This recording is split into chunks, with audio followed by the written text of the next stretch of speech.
She pressed her youngest daughter against her chest and refused to cry. 5 children. 5 reasons no man would ever want her. Margaret Sinclair stood on that auction platform in the bitter Montana cold, feeling the weight of every pitying glance, every cruel whisper, every shake of the head. But she would not break. Not here. Not in front of them. Then a voice cut through the laughter, rough, quiet, and absolutely certain. "I'll take her. All of them." Stay with me until the end of this story, and comment which city you're watching from, so I can see how far this tale has traveled. The auction had been going on for 3 hours, and Margaret Sinclair was the last one left. She'd watched 6 other women find matches. The young blonde with the pretty smile had gone to a banker for $300. The German widow with strong hands had fetched $250 from the blacksmith. Even the woman with 2 children had found a taker, some old farmer who needed help with his failing eyesight. But Margaret had 5 children. And, in Montana territory, in the winter of 1879, that made her worthless. "Mama," Sarah Jane whispered, her 12-year-old voice tight with fear. "They're all staring at us." "Let them stare." Margaret kept her spine straight, her chin high. "We've done nothing to be ashamed of." But God, it was hard. Tommy stood rigid beside her, his 10-year-old fists clenched like he wanted to fight every man in that saloon. Emily clung to her skirt, crying silently. Ben had stopped asking when they could eat, and little Grace, 3 years old and burning with fever, hadn't lifted her head from Margaret's shoulder in hours. "And finally, gentlemen," the auctioneer's voice boomed across the crowded room. Silas Pemberton was his name, a fat man with a red face and whiskey breath. "We have Mrs. Margaret Sinclair, widow, 32 years of age, can read, write, cook, and sew." He paused. The crowd waited. "She comes with 5 children." The laughter started immediately. 5. Someone hollered from the back. "Hell, I'd pay more not to take that burden. What's she gonna do? Start her own orphanage? Might as well bid on a millstone for your neck." Margaret felt Tommy step forward, his small body trembling with rage. She caught his arm and held him still. "Don't," she breathed. "Don't give them the satisfaction." "But Mama, I said don't." Silas Pemberton cleared his throat uncomfortably. Now, gentlemen. She's a fine, sturdy woman. Good breeding stock. Let's start the bidding at $100. Silence. 75. Nothing. $50. Come on, boys. She ain't bad looking. You can always send the young'uns to work the fields." Margaret closed her eyes. This was it. This was what her life had come to. Standing on a platform like livestock while drunk men decided if she was worth the trouble of feeding. She thought about William. Her husband dead 2 years now, crushed under a falling tree at the lumber camp. She thought about the debts he'd left behind, the landlord who'd thrown them out, her own family, who'd shut the door in her face. "You made your bed, Margaret," her mother had said. "Now lie in it." So she had. She'd sold everything she owned, used the last of her money to buy passage to Montana, answered an advertisement for mail-order brides because it was the only option left. And now she was here. And no one wanted her. $25. Silas was practically begging now. "Anyone? The children are healthy. They can work. The oldest girl already looks capable. That one's got fire in her eyes." A grizzled man near the front said, looking at Sarah. "I'd take her. Just her. $20 for the girl." Margaret's blood went cold. "Absolutely not." Her voice rang out before she could stop it. "My children are not for sale. We stay together or not at all." "Lady, you ain't exactly in a position to be making demands." "My children are not for sale." The grizzled man raised his hands and stepped back. "Fine. Keep 'em all. See if I care." More laughter. More whispers. Margaret felt the last of her hope draining away like water through cracked earth. Well? Silas mopped his forehead with a dirty handkerchief. If there are no bids, I'm afraid Mrs. Sinclair will have to be sent back east or find alternative accommodations. Everyone in that room knew what alternative accommodations meant. There was a house at the end of town with red curtains in the windows. Women went in. They didn't come out. Mama! Emily's voice was tiny. What's going to happen to us? Margaret couldn't answer. For the first time in 2 years, she had nothing left to say. That's when the voice came from the back of the saloon. How much? Every head turned. The crowd parted like water around a stone. He stood in the doorway, a tall figure silhouetted against the gray winter light. Snow dusted his hat and the shoulders of his worn coat. His face was weathered, hardened by sun and wind, and something else. Something that looked like loss. Beg your pardon? Silas squinted at the newcomer. I said how much? The man stepped forward, his boots heavy on the wooden floor. For the woman and her children, all of them. Well, the bidding starts at... Just tell me a number. Silas looked around desperately as if hoping someone would help him understand what was happening. $100. The stranger reached into his coat and pulled out a leather pouch. He counted out bills and coins with methodical precision, then walked to the front of the room and placed them on the auctioneer's table. $112, he said. That's everything I have. Will it do? Margaret stared at him. Up close, she could see his eyes gray as winter sky, tired but not cruel. His hands were rough with calluses. A working man, a poor man, judging by his patched clothes and the desperate way he'd counted that money. Sir? Silas leaned forward. Do you understand what you're buying? 5 children. 5 mouths to feed through winter. That's, I can count. But surely you don't... Is the money enough or not? Silas looked at the pile of bills and coins. He looked at Margaret. He looked at the silent crowd, all of them wondering what kind of fool would spend his last dollar on a woman with 5 children. It's enough. He picked up his pen. Name? Hollister. Jeremiah Hollister. And you understand this is a binding marriage contract. She'll be your legal wife and the children will be my legal children. Yes, I understand. Margaret found her voice. Wait. Jeremiah Hollister looked up at her for the first time. Their eyes met, and something passed between them. Recognition, maybe of 2 people who'd been broken and were still standing anyway. You don't know me, she said. You don't know anything about us. Why would you... Ma'am. His voice was quiet. Do you want to go to that house with the red curtains? She flinched. No. Do you want your children sleeping in snowdrifts tonight? No. Then sign the papers. He held out the pen. We can figure out the rest later. For a long moment, Margaret didn't move.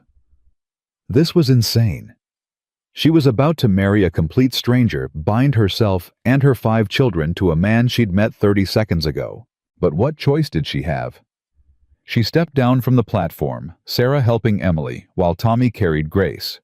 Ben clutched the back of his brother's coat, silent and watchful. Margaret took the pen. My children stay with me, she said. Always. No matter what. Wouldn't have it any other way. And I won't be treated like property. I've had enough of being sold and traded and... Ma'am. Jeremiah Hollister's voice was so tired it hurt to hear. I didn't buy you. I just gave you a way out. What you do with it is up to you. Margaret searched his face for the lie, for the trap, for the hidden cruelty she'd learned to expect from men. She found nothing but exhaustion and something that might have been hope. She signed her name. Margaret Ellen Sinclair Hollister. Well... Silas blew on the ink to dry it. That's that then. You're married. God help you both. The crowd began to disperse, muttering and laughing, already losing interest now that the entertainment was over. Margaret heard their comments anyway. Hollister's finally lost his mind. That ranch of his is barely standing. Now he's got 6 more mouths to feed.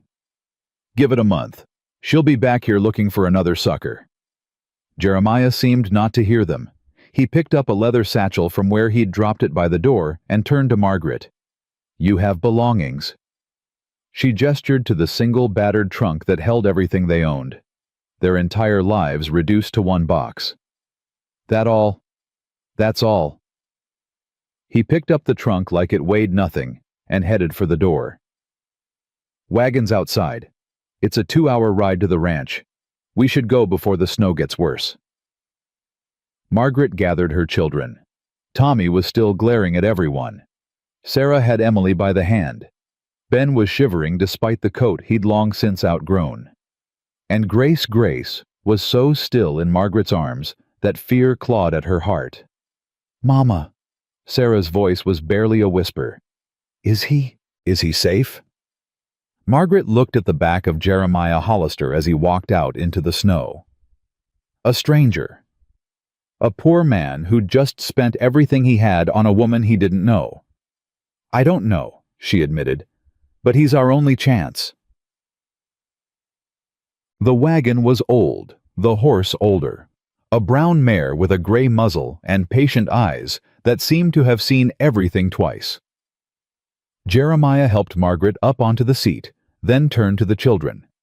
You 5, get in the back. There's blankets. Cover up and stay warm. Tommy didn't move. Who are you? Tommy. Margaret's voice was sharp. No, Mama. He just bought us like cattle. I want to know who he is. Jeremiah crouched down to meet the boy's eyes. You're right. You deserve to know. He pulled off his hat, revealing dark hair streaked with gray. My name's Jeremiah Hollister. I've got a ranch about 15 miles north of here. 80 acres, 38 head of cattle, and a cabin that's seen better days. Why'd you buy us? Tommy. Let the boy talk. Jeremiah held up a hand. He's looking out for his family. That's good. He turned back to Tommy. Truth is, son, I didn't buy anyone. I made a deal. Your mother gets a home, a roof over your heads, food on the table. And I get... What? Tommy's eyes narrowed. What do you get? Jeremiah was quiet for a moment. Maybe someone to talk to. It's been a long time since that cabin had voices in it besides mine. That's it. You spent everything you had for company. Tommy, that's enough, Margaret said firmly. Mr. Hollister made us a fair offer, and we accepted. Now get in the wagon. Tommy held Jeremiah's gaze for a long moment. Then something in his expression shifted. Not trust, not yet, but maybe the beginning of respect. Yes, ma'am. He climbed into the wagon bed, helping his sisters up behind him. Sarah settled Emily and Ben under the blankets, while Margaret positioned Grace on her lap, still wrapped in her own shawl. Jeremiah climbed up beside her and took the reins. Ready. Does it matter if we're not? A ghost of a smile crossed his weathered face. No, I suppose it doesn't. He clicked his tongue, and the old mare started forward into the snow. They rode in silence for the first mile. The town fell away behind them, swallowed by white, and soon there was nothing but open country stretching in every direction. Margaret kept stealing glances at the man beside her. His profile was stern, his jaw tight, his eyes fixed on the road ahead. He handled the reins with the ease of long practice, adjusting for every drift and rut without seeming to think about it. You're staring, he said without looking at her. I'm trying to figure you out. Not much to figure. I'm a rancher. I work my land. I keep to myself. But you just married a stranger with 5 children. Yes. That doesn't seem like keeping to yourself. Jeremiah was quiet for a long moment. I had a wife once, Ruth. She died 4 years ago. Childbirth. Baby didn't make it either. Margaret felt her breath catch. I'm sorry. After that I stopped caring about much. Ranch went downhill. I went with it. Figured I'd just keep going until I couldn't anymore. So why today? Why us? He finally looked at her, and she saw something raw in his eyes, something that had been buried a long time and was fighting its way back to the surface. Because you didn't break. What? Up there on that platform. They were laughing at you, calling you worthless, treating you like dirt. And you just stood there, back straight, chin up, not crying, not begging. He turned back to the road. I know what that takes. I know how much strength it costs to keep standing when everything's falling apart. Margaret felt tears prick at her eyes. She blinked them back hard. I didn't have a choice, she said. My children were watching. There's always a choice. You could have collapsed, could have begged, could have given up. Jeremiah shrugged. You didn't. That means something. From the back of the wagon, Emily's small voice piped up. Mama, I'm cold. Margaret turned to check on her children. Tommy had positioned himself at the back of the wagon, watching the road behind them like a sentinel. Sarah had the younger ones huddled together under the blankets, her arms around them protectively. We're almost there, sweetheart, Margaret called back. She had no idea if that was true. Another hour, Jeremiah said quietly. There's a trading post ahead where we can stop, let the horse rest. Get the young ones something hot to drink. We can't afford. I set aside a little. For emergencies. He glanced at Grace, still limp in Margaret's arms. She's sick. Fever. Started 2 days ago. I don't have medicine, and the doctor in town wanted $3 just to look at her. Jeremiah's jaw tightened. Trading post has remedies. Nothing fancy, but they work. Mr. Hollister? Jeremiah. Or just Jem. Everybody calls me Jem. Jem, then. Margaret took a breath. I need you to understand something. I'm grateful for what you did today. More grateful than I can say. But I won't be a burden. Whatever work needs doing, I'll do it. I'm not afraid of hard labor. I never thought you were. And my children will earn their keep too. Tommy's almost a man. Sarah's been running our household since she was 9. Even the little ones can help with... Mrs. Hollister. Jem's voice was gentle but firm. You don't have to sell me on your family. I already bought in. Remember... Margaret fell silent. Not sure how to respond to kindness she hadn't asked for and didn't know how to accept. They rode on through the falling snow, and she held her feverish daughter close and wondered if she'd just made the best decision of her life or the worst. The trading post was a squat log building with smoke rising from its chimney and a weathered sign that read Harper's General Store and Supplies. 2 horses were tied up outside, their breath steaming in the cold. Stay here, Jem said, climbing down from the wagon. I'll see about that medicine. He disappeared inside before Margaret could protest. Tommy immediately climbed up to the front seat. What do you think, Ma? About what? About him. Hollister, can we trust him? Margaret looked at the closed door of the trading post. I don't know yet, but I know what our options were back in that saloon. At least this way we have a chance. A chance at what? Being his servants, his slaves. He didn't buy us as slaves, Tommy. Then what did he buy us as? It was a question Margaret couldn't answer. She was saved from trying when Jem emerged from the trading post carrying a small bottle and a steaming cup. Willow bark tea, he said, handing the cup up to her. Good for fever. And this, he showed her the bottle, is a tincture, few drops on the tongue every few hours. Old Crow medicine. The Harper woman swears by it. Margaret took the cup and held it to Grace's lips. The little girl stirred, whimpering, but drank a few sips. How much did this cost? Doesn't matter. It matters to me. Jem met her eyes. 50 cents for the tea, dollar for the tincture.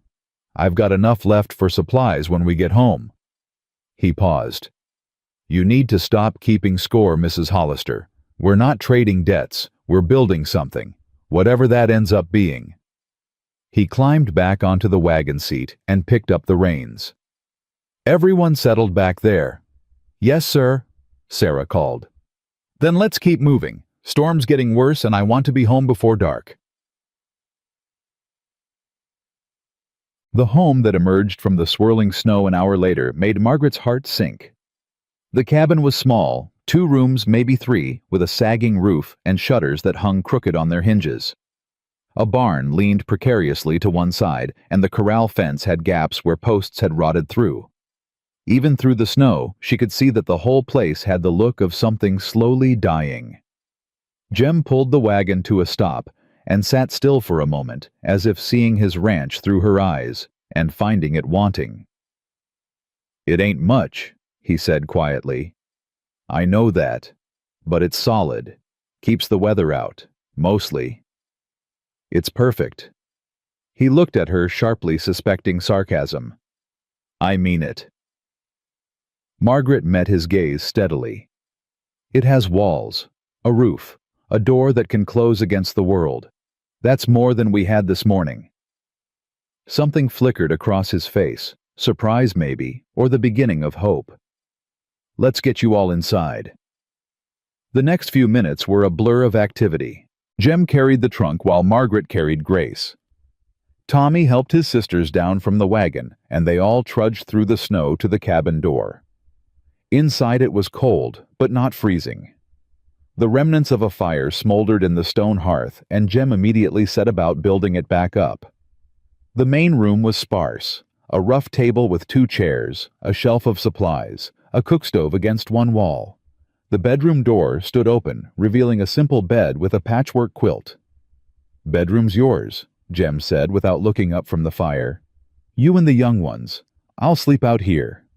This is your home. You shouldn't have to—" "It's my home," he agreed, "and I'm choosing to give you the bed. That's how it's going to be." Tommy was walking around the room examining everything with critical eyes. "Where are we all supposed to sleep? That bed's not big enough for 6 people. "There's a loft." Jem pointed to a ladder against the back wall.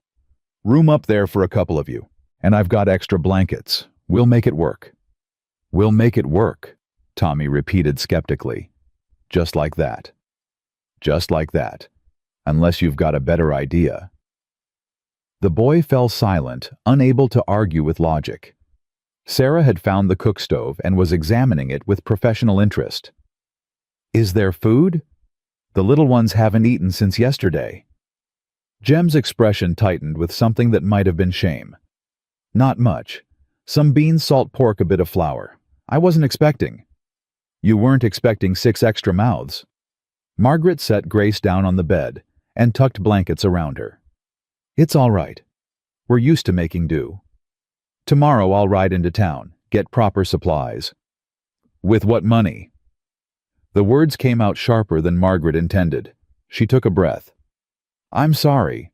I didn't mean—" "No, you're right." Jem stood brushing off his hands. "I spent everything I had at that auction. We've got enough to get through a few days, but after that," he shrugged. "I was planning to sell some cattle before winter. That plan hasn't changed. Just got more urgent." Margaret looked around the cabin at the bare walls, the empty shelves, the man who'd given away everything he had for a woman he didn't know. "I want to see the books," she said. Jem blinked. "What?" "Your accounts, ledgers, whatever records you keep. I want to see them." "Why?" "Because I managed my husband's finances for 8 years. Because I kept a household of 7 running on less money than most people spend on tobacco. Because if we're going to survive this winter, I need to know exactly what we're working with." For a long moment, Jem just stared at her. Then slowly a smile spread across his weathered face, the first real smile she'd seen from him. "Books are in the chest by the stove," he said. "Such as they are. I'll warn you, I'm not much for record-keeping." "Then it's a good thing I am." Margaret crossed the room and opened the chest. Inside was a battered notebook, a stack of receipts and bills, and various papers stuffed in with no apparent organization. She pulled everything out and spread it across the table. "What are you doing?" Emily asked, peering around her mother's elbow. "Figuring out how we're going to live, sweetheart." Margaret pulled out a chair and sat down. "Sarah, see what you can do with those beans." Tommy, help Mr. Hollister with the horses. Ben, keep an eye on your sister. Everyone has a job. Everyone contributes. That's how we survive." She didn't see the way Jem was looking at her with something that might have been wonder or gratitude, or the first stirring of something he'd thought was dead forever. But Sarah saw, and she tucked the observation away, hoping for the first time since her father died, that maybe, just maybe, things were going to be all right. 3 hours later, Margaret had a complete picture of exactly how desperate their situation was. The cabin was quiet now. Sarah had managed to turn the beans and salt pork into something edible, and the younger children had eaten their fill and fallen asleep. Emily and Ben in the loft. Grace in the bedroom with blankets piled high around her. Tommy sat by the fire whittling a stick and pretending not to listen to the adults' conversation. "It's bad, isn't it?" Jem stood by the window looking out at the snow. "It's not good." Margaret set down her pen. "You owe $450 to the bank due in 4 months. You have 38 head of cattle that might fetch $20 each at market if you could get them to market, which you can't, because Barrett Blackwood controls the stockyard and sets his own prices. You know about Blackwood. I heard men talking at the auction. He owns half the town, and he's been trying to buy your land for 2 years. Jem turned from his window. "My land's got the only creek in the valley that doesn't dry up in summer. He wants the water rights. Been circling like a vulture waiting for me to fail." "He won't have to wait long if things keep going the way they are." Margaret tapped the notebook.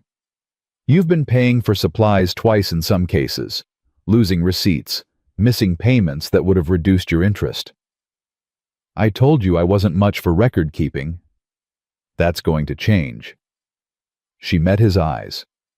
"If we're going to survive this winter, if we're going to keep this ranch, we need to fight smart. That means knowing exactly where every penny goes. It means finding ways to cut costs and increase income that you haven't thought of. It means being partners, not just whatever we are now."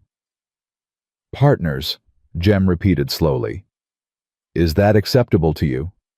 He was quiet for a long moment. Then he crossed the room and held out his hand.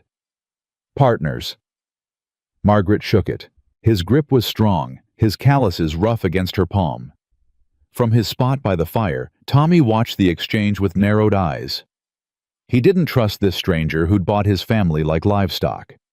Didn't trust the kindness that seemed too good to be true. But he'd watched his mother all evening, the way she'd taken charge, the way she'd found purpose in those messy books, the way her shoulders had straightened for the first time since his father died. Maybe he thought grudgingly this wouldn't be the worst thing to ever happen to them. He was wrong, of course. Things were about to get much, much harder. But he didn't know that yet.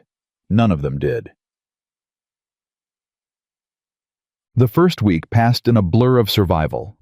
Margaret learned the rhythm of the ranch quickly, the way the wind howled through cracks in the walls at night, the sound of cattle lowing in the distance, the creak of floorboards under Jem's boots as he rose before dawn each morning.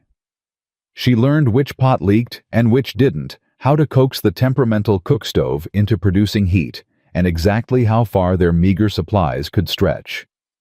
Grace's fever broke on the 3rd day, thanks to the crow medicine and Margaret's constant vigilance. The little girl was still weak, still too quiet, but her eyes had lost that frightening glaze, and she'd started asking for food again. "She's going to be fine," Sarah said, relief evident in her voice as she changed Grace's blankets. "Aren't you, Gracie?" "Want Mama?" Grace mumbled. "Mama's busy, sweetheart. She's helping Mr. Hollister with the books." "Don't like books." Sarah smiled, the first real smile Margaret had seen from her eldest daughter since they'd left Philadelphia. "Nobody likes books except Mama. That's why she's special." At the table, Margaret heard the exchange and felt her heart twist. Her children were adapting. Slowly, painfully, but adapting. Even Tommy had stopped glaring at Jem every time he walked into the room. "These numbers don't make sense." Jem looked up from the harness he was mending by the fire. "Which ones?" "You paid Morrison's General Store $40 for supplies in October, but according to this receipt the supplies were only worth $28. Morrison's the only store in town. He charges what he wants. He's cheating you. I know. Jem's voice was flat. But what am I supposed to do about it? Barrett Blackwood owns Morrison's store. He owns most of the stores. You want something in this valley, you pay his prices, or you go without. Margaret set down her pen and turned to face him fully. There has to be another option, another town, another supplier. Silver Creek's 3 days' ride north. By the time you factor in the journey, the prices even out. What about trading directly with other ranchers, cutting out the middleman entirely? Jem was quiet for a moment. Folks around here don't do much trading with each other. Blackwood's made sure of that.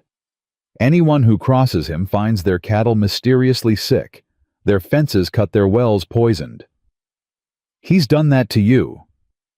Not yet. I reckon he figures I'll fail on my own without him lifting a finger.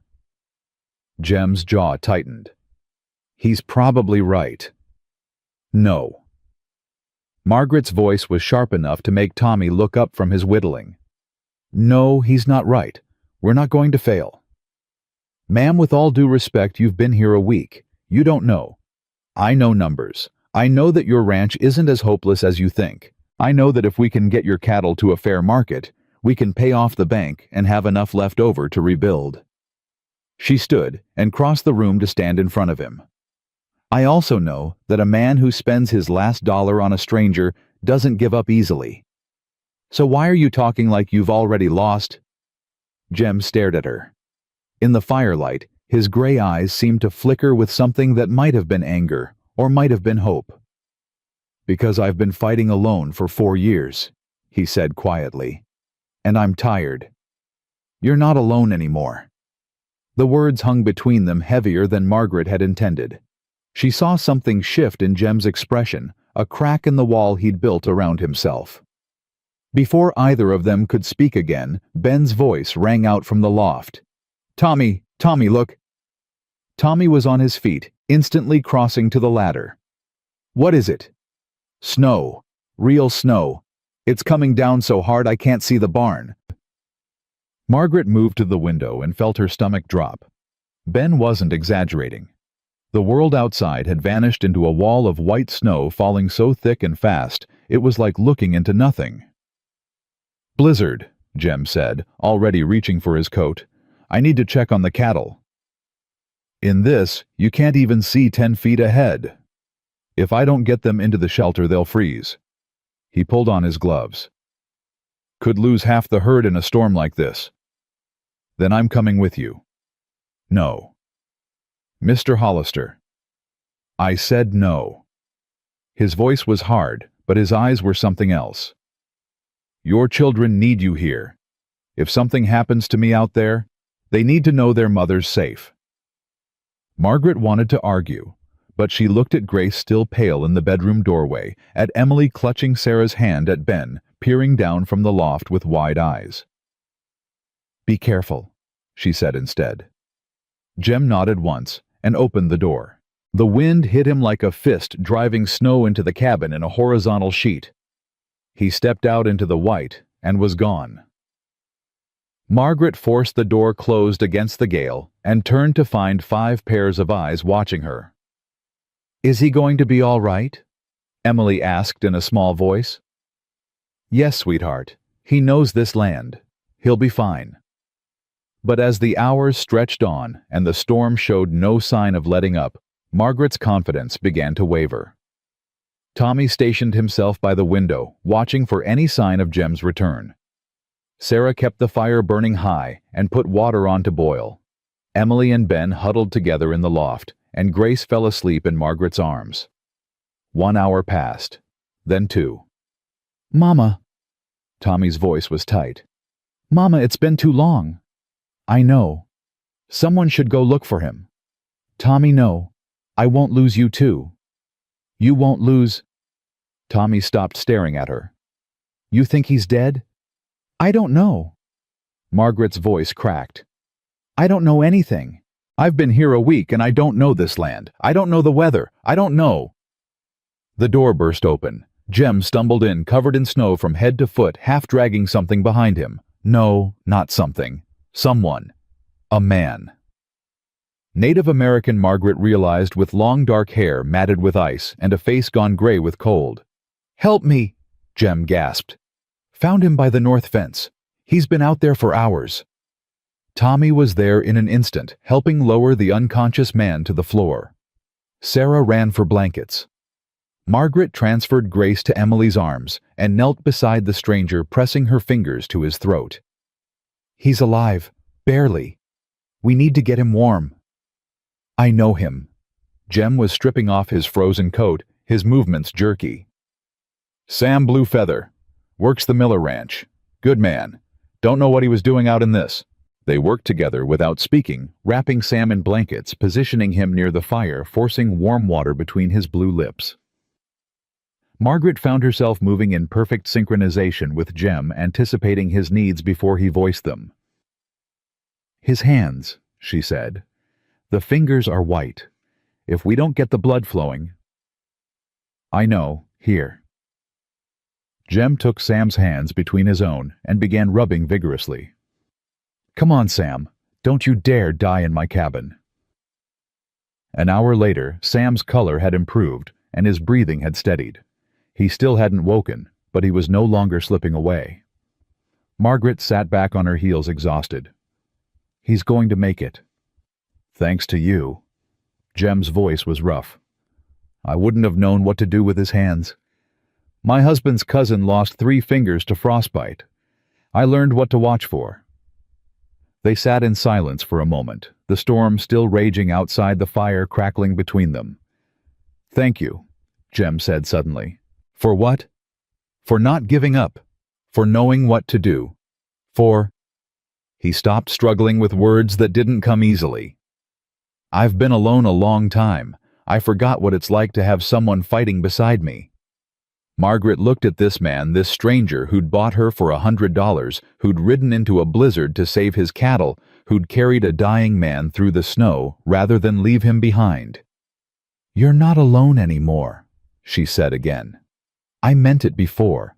I mean it now." Something passed between them in that moment.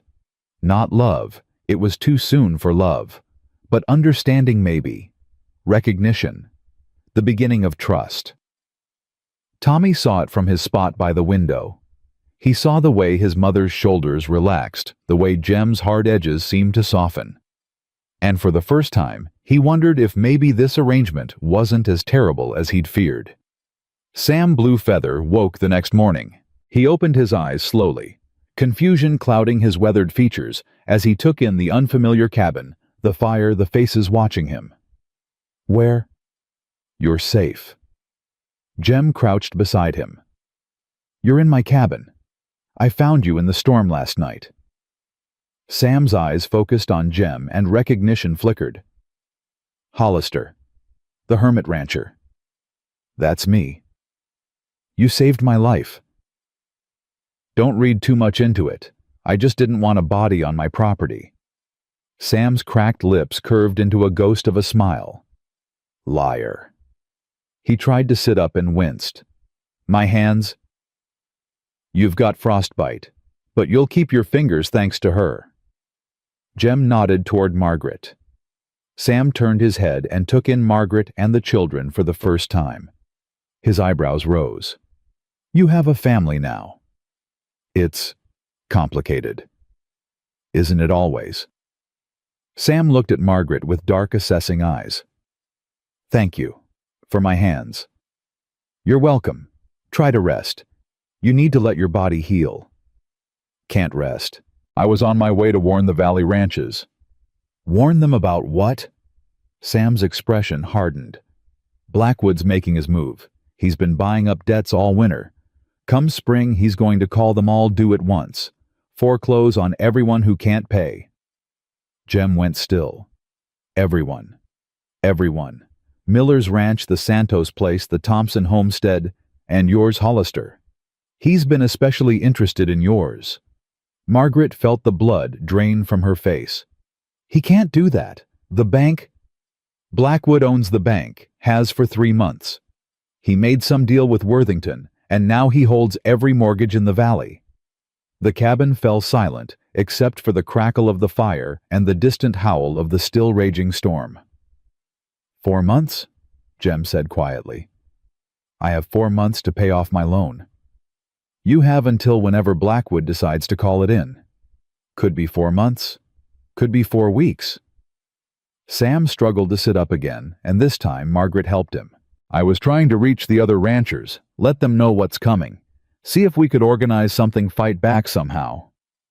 Fight back against Blackwood with what? I don't know, but doing nothing means losing everything. Jem stood and walked to the window. The storm had finally begun to ease, the snow falling less frantically now. But the world outside was buried, drifts piled higher than a man's head, the barn barely visible as a dark shape against the white. How many ranchers are we talking about? Margaret asked. Sam looked at her curiously. 7 families besides Hollister. Maybe 40 people total. And how much do they owe collectively? I don't have exact numbers. Then get them. When you're well enough to travel, go to each ranch and find out exactly what everyone owes. Every dollar, every deadline, every term of every loan. Jem turned from the window. What are you thinking? Margaret's mind was already racing possibilities and calculations spinning together like threads on a loom. I'm thinking that Blackwood is counting on everyone being too scared and too isolated to work together. I'm thinking that 8 ranches are stronger than 1. I'm thinking that if we pool our resources, share our knowledge, coordinate our sales, we might have a chance. Jem finished slowly. More than a chance. We might actually win. Sam was staring at her with something like wonder. Who are you? Margaret Hollister, and I'm very good with numbers. The storm blew itself out by nightfall, leaving the valley buried under 4 feet of snow. It took 3 days to dig out enough to reach the barn, and another 2 before anyone could travel. But those 5 days changed everything. Sam Bluefeather stayed with them while he recovered, and his presence shifted the dynamics of the household in unexpected ways. He told stories by the fire at night, tales of his people of the land before the white settlers came, of spirits that lived in the mountains and watched over those who respected them. The children were fascinated. Even Tommy, who'd been suspicious of everyone and everything since his father's death, found himself drawn in by Sam's quiet wisdom. You don't trust easily, Sam observed one evening when Tommy was helping him exercise his healing hands. That's smart. The world will hurt you if you let it. My father trusted people. He's dead. And you think if he'd trusted less, he'd still be alive? Tommy's jaw tightened.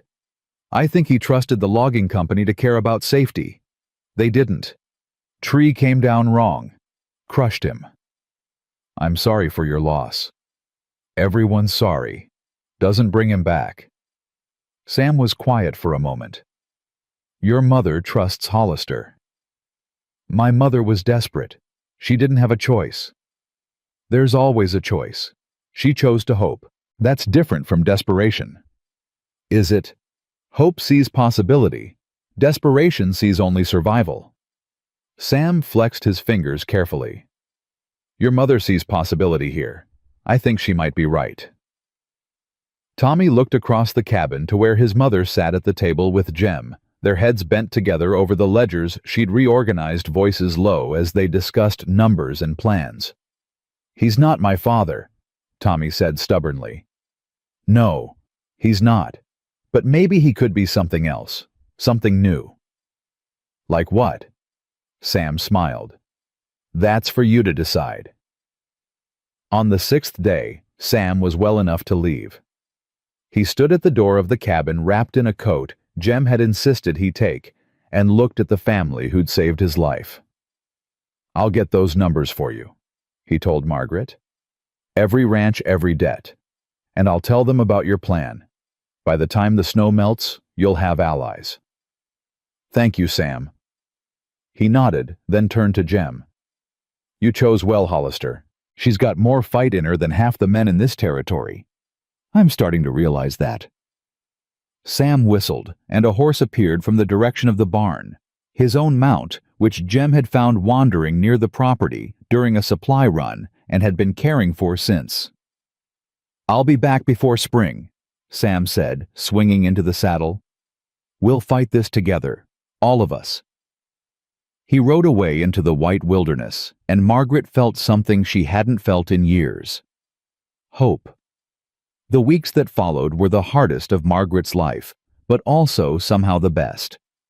There was so much work to do, mending fences, caring for cattle, chopping firewood, cooking meals, keeping 5 children fed and warm and healthy in the brutal Montana winter. Some days she collapsed into bed so exhausted she was asleep before her head hit the pillow. But she wasn't alone. And that made all the difference. Jem taught Tommy how to care for the cattle, how to check for signs of illness, how to break ice on the water trough so the animals could drink. The boy resisted at first, but something about the physical work appealed to him, and gradually his hostility began to thaw. "You're good with them," Jem said one afternoon, watching Tommy calm a nervous heifer with patient hands. "Pa used to take me to the stockyard in Philadelphia before—" Tommy stopped, his expression closing off. "Before he died." "Yeah." Jem was quiet for a moment. "Your father sounds like a good man." "He was the best man I ever knew." "I'm not trying to replace him." Tommy's head snapped up. "What?" "I see how you look at me sometimes, like I'm trying to take something from you. I'm not." Jem leaned against the fence, his eyes on the cattle. "My own father died when I was about your age. Fever took him and my mother both in the same winter. I know what it's like to feel like no one can fill that hole." "So why did you marry my mother?" "Honestly, I'm still figuring that out." Jem turned to look at the boy directly. "But I know this much, she's the strongest woman I've ever met. And you kids, you're tough. You've been through hell and you're still standing. That's not nothing." Tommy didn't respond right away. When he did, his voice was gruff. "She's not usually like this. Back in Philadelphia, she was always tired, always worried. She smiled, but it never reached her eyes. And now," Tommy considered, "now she smiles for real sometimes. When she's figuring out your books, or when she's got a plan for something. She likes having plans. I've noticed. Just don't hurt her. Don't make her regret trusting you." Jem held the boy's gaze steadily. "I won't." It wasn't trust, not yet, but it was a start. Inside the cabin, Margaret was having her own battles. Grace had recovered from her fever, but she remained clingy and frightened, refusing to let Margaret out of her sight. Emily cried herself to sleep most nights, mourning for the father she barely remembered. Ben had nightmares that woke the whole household. "Mama." Sarah found her one evening slumped at the table after everyone else had gone to bed. "Are you all right?" "I'm fine, sweetheart. Just tired." "You're always tired now." Sarah sat down across from her mother. "Are we going to be okay here?" "Of course we are." "Mama, I'm 12. I'm not a baby. I can tell when you're lying." Margaret looked at her eldest daughter, this serious, capable girl who'd grown up too fast, who'd been carrying the weight of the family alongside her mother for years. "I don't know if we're going to be okay," she admitted. "There's a man named Blackwood who wants to take this ranch. We owe money to the bank that we might not be able to pay. The winter's harsh, and we don't have enough supplies, and—" She stopped, surprised to find tears on her cheeks. "I'm scared, Sarah. I'm terrified. But I have to keep going because all of you are counting on me." Sarah reached across the table and took her mother's hand. "You don't have to pretend with me. You never did. I'm your mother. I'm supposed to protect you, not burden you with—" "You protect us by being honest, by letting us help." Sarah squeezed her hand. "Mr. Hollister isn't so bad, you know. He's trying. And I think he cares about you. Really cares." Margaret wiped her eyes. "It's only been a few weeks. Sometimes you don't need long to know something's real." The wisdom in her daughter's voice made Margaret's heart ache. When had Sarah become so grown up?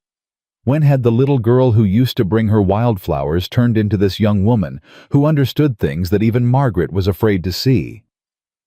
"When did you get so smart?" she asked. Sarah smiled. "I learned from watching you."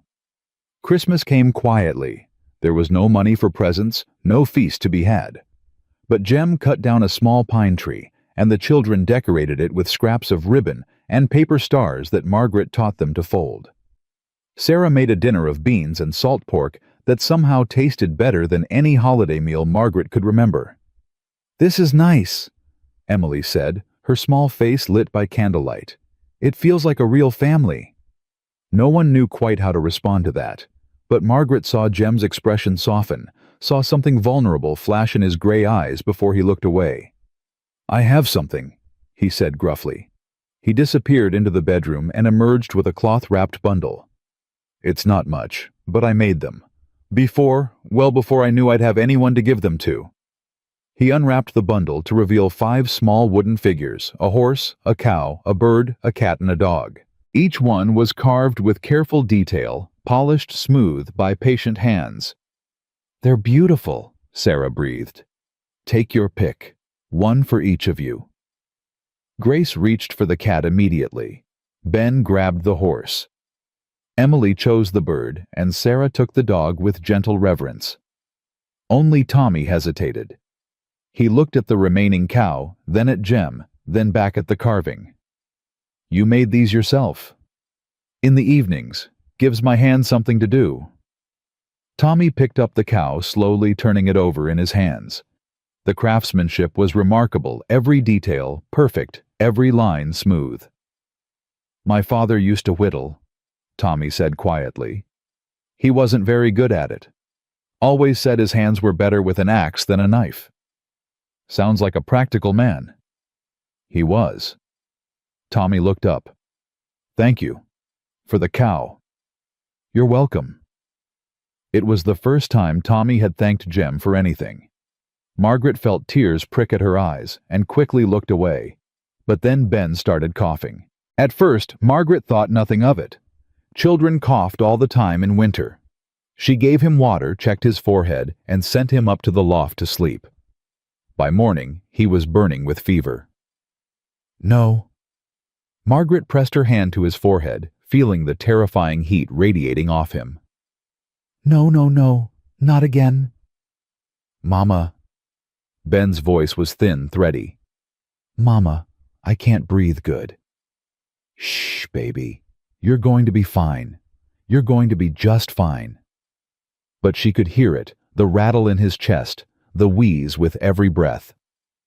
She'd heard that sound before in Philadelphia, when the lung fever had swept through the tenements and taken so many. "Jem." Her voice came out sharper than she intended. "Jem." He was at her side in an instant. "What's wrong?" "Ben, he has the fever. But it's not like Grace's lungs." Jem pressed his ear to the boy's chest and went pale. "That's not good." "I know." Margaret was already moving, grabbing blankets, heating water. "I know. We need a doctor. Real medicine. The willow bark won't be enough. The tincture won't be enough. Nearest doctor's in Silver Creek, 3 days' ride. Then you have to go." Jem looked at her, then at Ben, then at the window where another storm was building on the horizon. "Margaret." "I know." Her voice broke. "I know it's dangerous. I know I'm asking you to risk your life. But he's my son. He's my little boy. And if he dies because I didn't do everything possible, I'll go." She stared at him.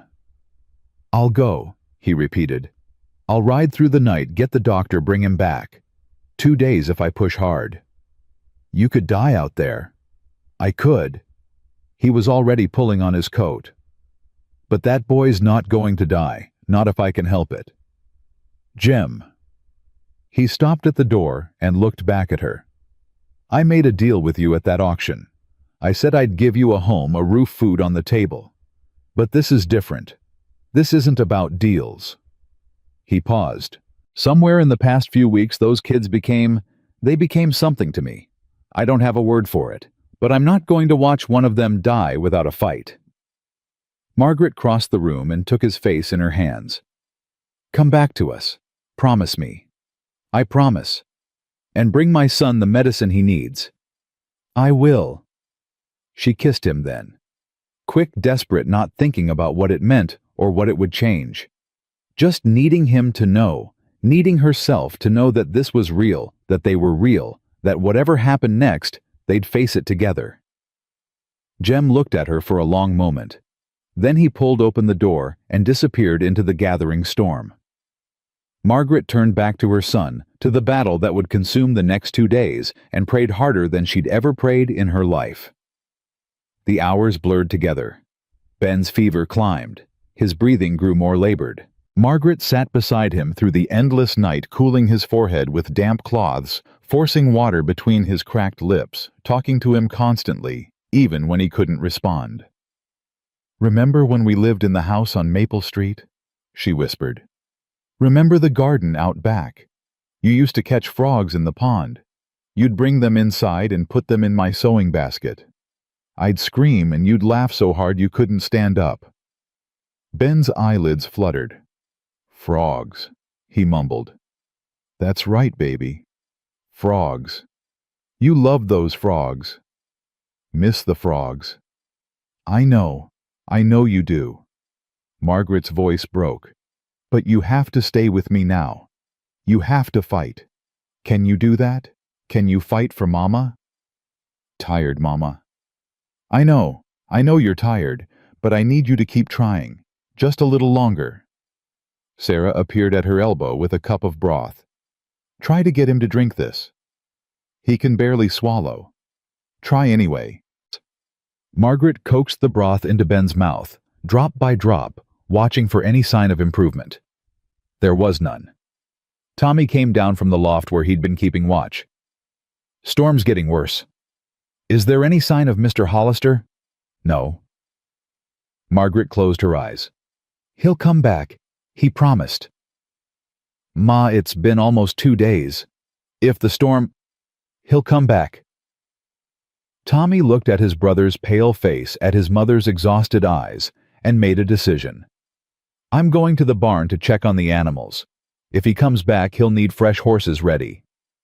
"Tommy." "I'm not a child anymore, Ma. Let me help." She wanted to argue, wanted to keep him safe inside, away from the brutal cold, away from any danger. But she saw the determination in his eyes, the same determination she saw in the mirror every morning. "Be careful." "I will." He went, and Margaret turned back to Ben, and the endless vigil continued. On the second night, Ben stopped breathing. Just for a moment, a terrifying eternal moment, his chest went still, his lips turned blue, and Margaret felt her entire world collapse. "No!" She shook him harder than she should have. "No, Ben, breathe. Breathe." She tilted his head back, cleared his airway, breathed into his mouth, the way she'd seen a doctor do once in Philadelphia. Once, twice, 3 times. Ben coughed, gasped, started breathing again. Margaret collapsed against the bed, sobbing with relief and terror, her whole body shaking. "Mama?" Grace's small voice came from the doorway. "Is Benny going to die?" "No." Margaret wiped her eyes and forced herself to stand. "No, sweetheart. Benny's going to be fine. We just have to keep fighting." But she didn't know how much longer they could fight. She didn't know how much longer Ben could hold on. And she didn't know if Jem was ever coming back. Dawn came pale and cold. The storm had finally broken, leaving the world buried in fresh snow and terrible silence. Margaret had dozed off, sitting up her head, resting on the edge of Ben's bed. She woke to the sound of hoofbeats. For a moment, she thought she was dreaming. Then she heard Tommy's voice shouting from outside. "Mama, he's back! Mr. Hollister's back!" She was on her feet and running before she was fully awake, throwing open the cabin door to see Jem dismounting from an exhausted horse. Behind him was another rider, an older man with a black bag. "The doctor," Jem said, his voice raw with exhaustion. "I brought the doctor." Margaret burst into tears. The doctor's name was Nathaniel Cross. He was a thin, weathered man in his 60s, with steady hands and eyes that had seen too much death to waste time on pleasantries. "How long has he been like this?" he asked, already kneeling beside Ben's bed. 2 days. The fever started suddenly, then his breathing. I can hear it. Dr. Cross pressed his ear to Ben's chest, listening with grim concentration. Pneumonia. Both lungs from the sound of it. Can you save him? The doctor didn't answer immediately. He opened his black bag and pulled out bottles, instruments. Things Margaret didn't recognize. I need hot water, clean cloths, and everyone except the mother needs to leave. Sarah gathered the younger children and herded them toward the loft. Tommy hesitated at the ladder. Go, Margaret said. Take care of your sisters. But, Tommy, please. He went. Jem stood in the doorway, swaying with exhaustion. His face was gray, his eyes bloodshot, his clothes stiff with frozen sweat. He'd ridden through a blizzard for 2 days straight, and he looked like he might collapse at any moment. You too, Dr. Cross said without looking up. You'll be no use to anyone if you fall over dead. I'm fine. You're not. Sit down before you fall down. Jem made it to a chair by the fire and sank into it heavily. His eyes stayed fixed on Ben's still form. Margaret brought the water and cloths, then stood back while Dr. Cross worked. She watched him pour medicine down Ben's throat, apply poultices to his chest, do things with instruments she didn't understand. He stopped breathing last night, she said quietly. Just for a moment. I thought, you brought him back. I breathed for him, like I saw a doctor do once. Dr. Cross looked at her with new respect. That probably saved his life. Not many people would have known to do that. Will he live? The doctor was silent for a long moment. I don't know. The next few hours will tell us. If the fever breaks before dawn, he has a chance. If it doesn't. He didn't finish the sentence. Margaret nodded once and sat down beside her son's bed. She took his small hand in hers and began to pray. The night stretched on endlessly. Dr. Cross did everything he could, then settled into a chair to watch and wait. Jem dozed fitfully by the fire, jerking awake every few minutes to check on Ben. Sarah crept down from the loft around midnight and sat beside her mother, not speaking, just being there. You should sleep, Margaret whispered. So should you. I can't. Neither can I. They sat together, mother and daughter, watching Ben's chest rise and fall with each labored breath. Around 3 a.m, Tommy appeared at the foot of the bed. How is he? The same. Tommy stood there awkwardly, his hands shoved in his pockets. I've been thinking. About what? About Pa. About how he died. Tommy's voice was rough. I was so angry for so long. Angry at the logging company. Angry at God. Angry at everyone. I thought if I stayed angry enough it would protect me from ever hurting that way again. Margaret reached out and took his hand. And now? Now I'm watching my little brother fight for his life, and I realize anger doesn't protect anything. It just makes you lonely.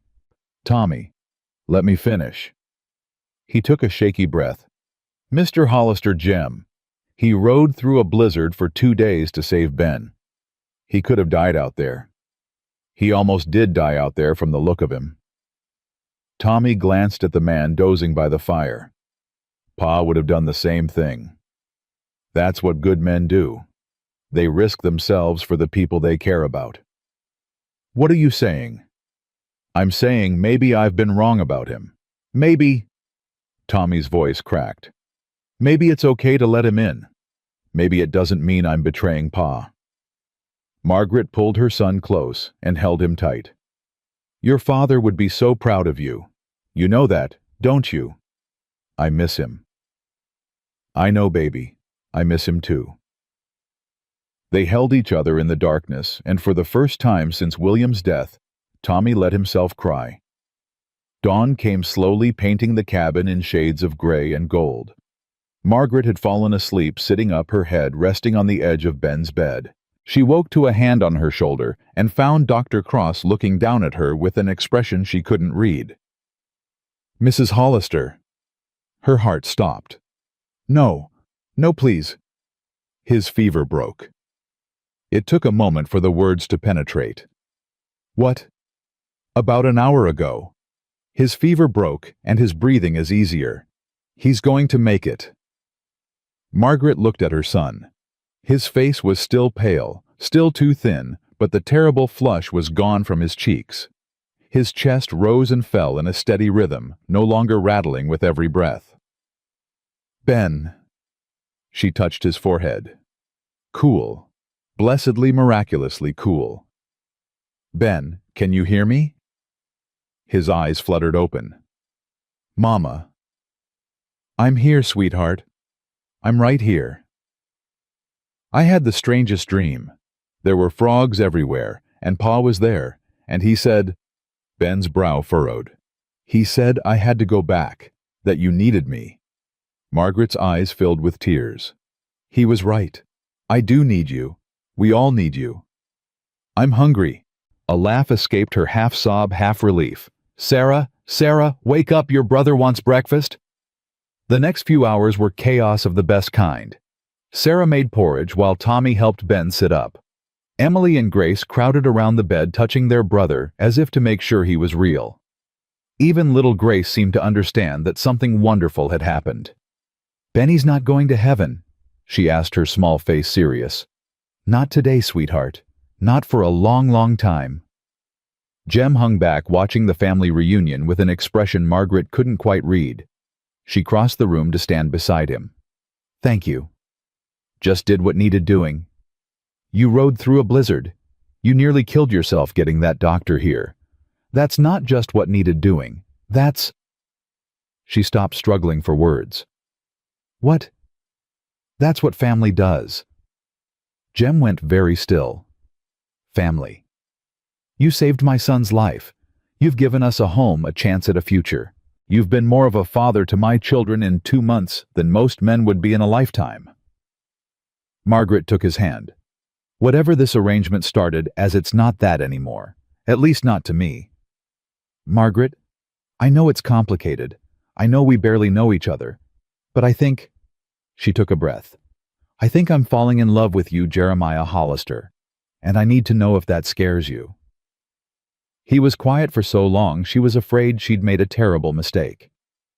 Then his rough hand came up to cup her face, and he looked at her with eyes that held something she'd never expected to see.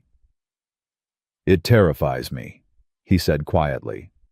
"I swore I'd never let anyone close again. After Ruth died, I built walls so high I couldn't even see over them anymore. And now I've got 5 children in my cabin and a woman who makes me feel things I thought were dead forever." His thumb traced her cheekbone. "You asked if it scares me. It does, but not as much as the thought of losing you." He kissed her then, not quick and desperate like before, but slow and careful, a promise made without words.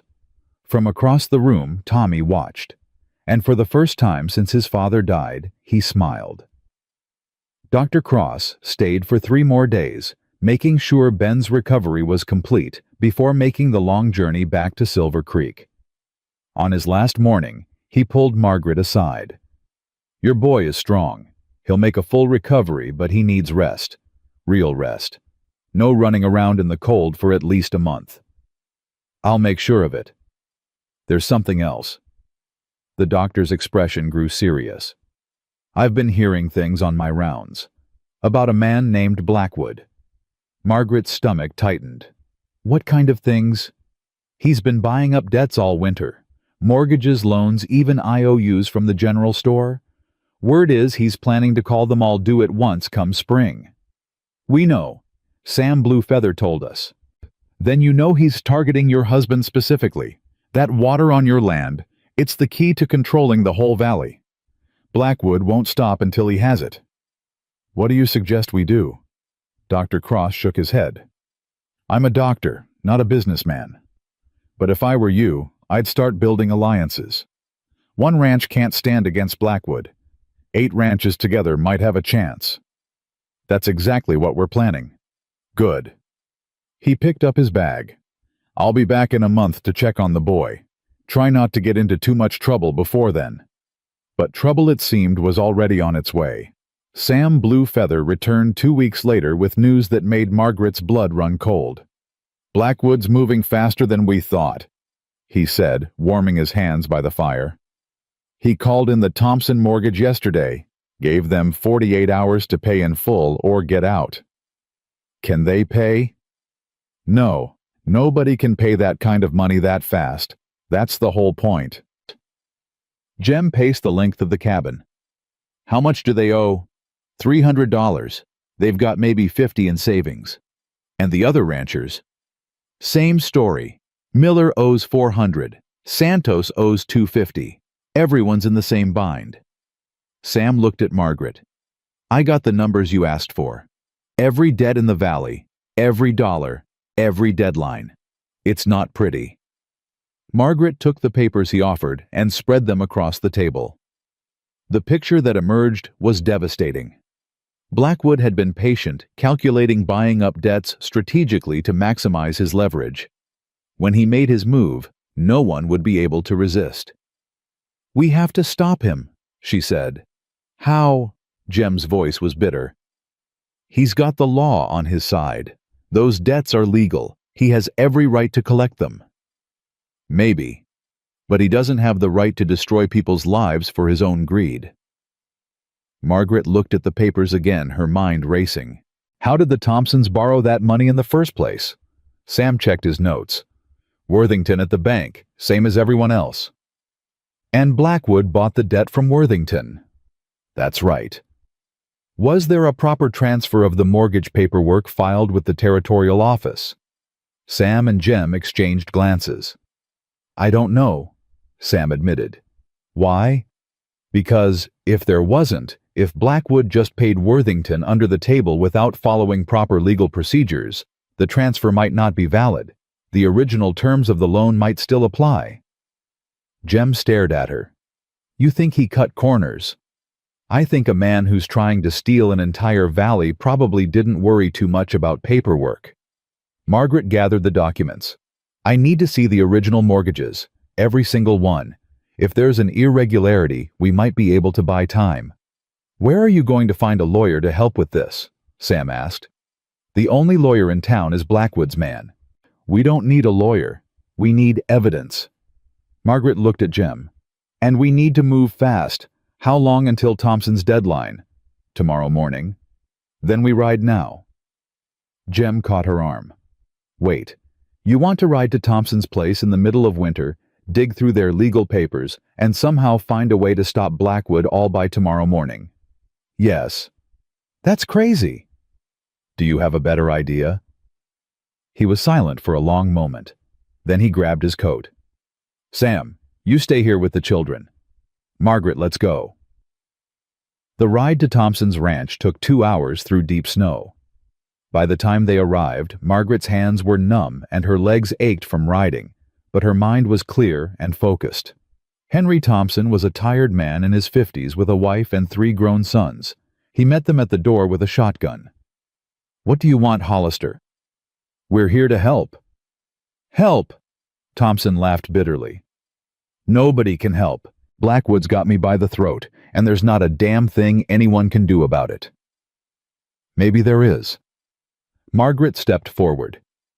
"Mr. Thompson, I need to see your mortgage papers. The original documents from when you took out the loan." "Why?" "Because I think Blackwood may have made a mistake. And if he did, we might be able to stop him." Thompson studied her for a long moment. Then he lowered the shotgun. "Come inside." An hour later, Margaret found what she was looking for. "Here." She pointed to a paragraph buried in legal language. The original mortgage specifically states that the loan can only be transferred to another party with the written consent of the borrower. Look, your signature is supposed to appear on any transfer document. Thompson leaned in. "I never signed anything. Worthington just told me the bank had been sold and someone else owned my debt now." "Exactly. Without your signature, the transfer isn't valid. Blackwood doesn't actually own your mortgage. Worthington still does. But Worthington sold to Blackwood. He tried to, but he didn't follow the proper legal procedure. Margaret felt triumph rising in her chest. Blackwood can't foreclose on a debt he doesn't legally own. Thompson's wife Martha spoke up from the corner. Will that hold up in court? It should. The territorial law is clear on this. Mortgage transfers require borrower consent. Margaret gathered the papers.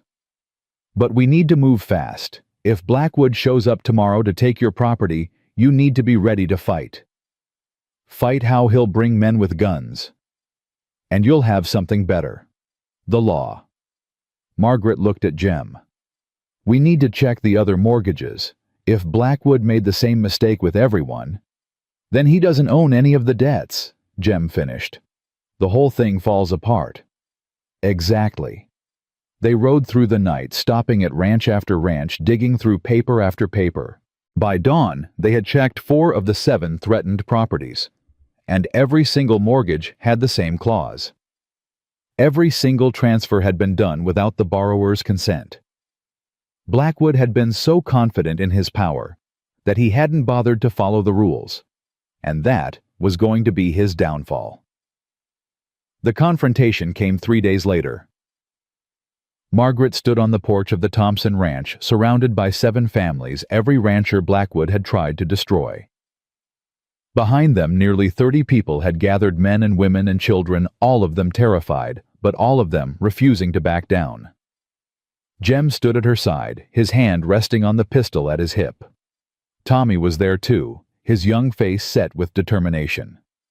Even Sam Blue Feather had come along with a dozen other hands from ranches across the valley. They watched as Blackwood's carriage approached, flanked by 8 armed men. "This is insane," Miller muttered. "He's got guns. We're going to get killed." "He's got guns," Margaret agreed. "But we've got something better." "What's that?" "The truth." Blackwood stepped down from his carriage with the easy confidence of a man who'd never lost a fight.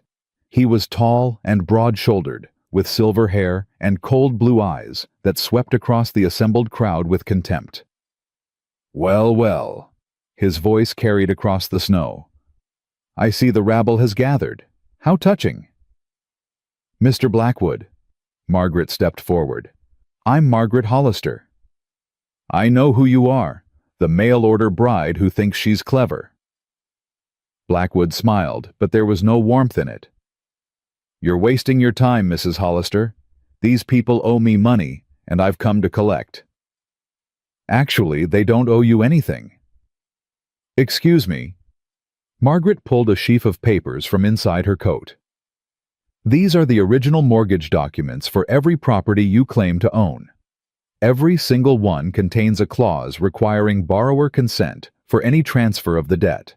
You never obtained that consent, which means the transfers are invalid, which means you don't own these mortgages and you have no legal right to foreclose on any of these properties."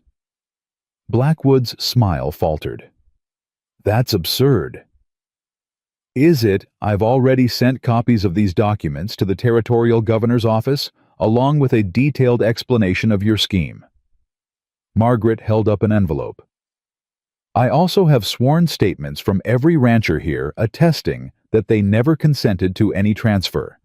And I have a letter from a lawyer in Silver Creek confirming that under territorial law, these foreclosures cannot proceed." "You're bluffing." "Am I?" Margaret met his eyes without flinching. "There's an easy way to find out. Send your men to take these properties. See what happens when the territorial marshal shows up with a court order to stop you." The silence stretched out heavy and dangerous. Blackwood's face had gone red with fury, his hands clenched into fists at his sides. Margaret could see him calculating, weighing his options, trying to find a way out of the trap she'd built. "This isn't over," he said finally. "I think it is." "You think you've won? You think a pile of papers is going to stop me? I own this valley. I own the bank, the stores, the law itself. You can't fight me with legal tricks and—" "Mr. Blackwood." Jem's voice cut through like a blade. "I think you should leave now." Blackwood turned to him with a sneer. "And who's going to make me—" "You, the pathetic rancher who couldn't keep his first wife alive." Margaret felt Jem go rigid beside her. She reached for his hand and found it trembling. "Don't," she whispered. "He's trying to provoke you." "He's succeeding." "Jem, look at me." She waited until his gray eyes met hers. "We've already won. Don't give him the satisfaction." For a long, terrible moment she thought Jem was going to draw his pistol anyway. Then he let out a slow breath and his hand relaxed. "You heard my wife," he said quietly. "Leave. Now." Blackwood looked around at the assembled ranchers, at the faces set with determination, at the wall of humanity standing against him. For the first time, something like uncertainty flickered in his cold eyes. "This isn't over," he repeated. But his voice had lost its conviction. He climbed back into his carriage and signaled his men. They rode away without looking back, and the valley erupted in cheers. Margaret found herself swept up in a chaos of handshakes and hugs, of tearful thanks and incredulous laughter. Henry Thompson lifted her clean off the ground. Martha Thompson kissed her cheek. Children danced in the snow, and grown men wept with relief. Through it all, she kept her eyes on Jem. He stood apart from the celebration, watching her with an expression that made her heart skip. She pushed through the crowd to reach him. "Hey. Hey yourself." He pulled her close. "You were incredible." "I was terrified. Didn't show." She laughed, remembering when he'd said the same thing to her about that auction platform so many weeks ago. "I learned from watching someone refuse to give up." "Margaret." "I know." She pressed her forehead to his. "I know. Me too." They stood there in the snow, surrounded by celebrating ranchers, and for the first time since William died, Margaret let herself believe that everything was going to be all right. She was wrong, of course. The real fight was just beginning. The celebration lasted until well past dark, with families sharing food and stories around bonfires that dotted the Thompson property like fallen stars.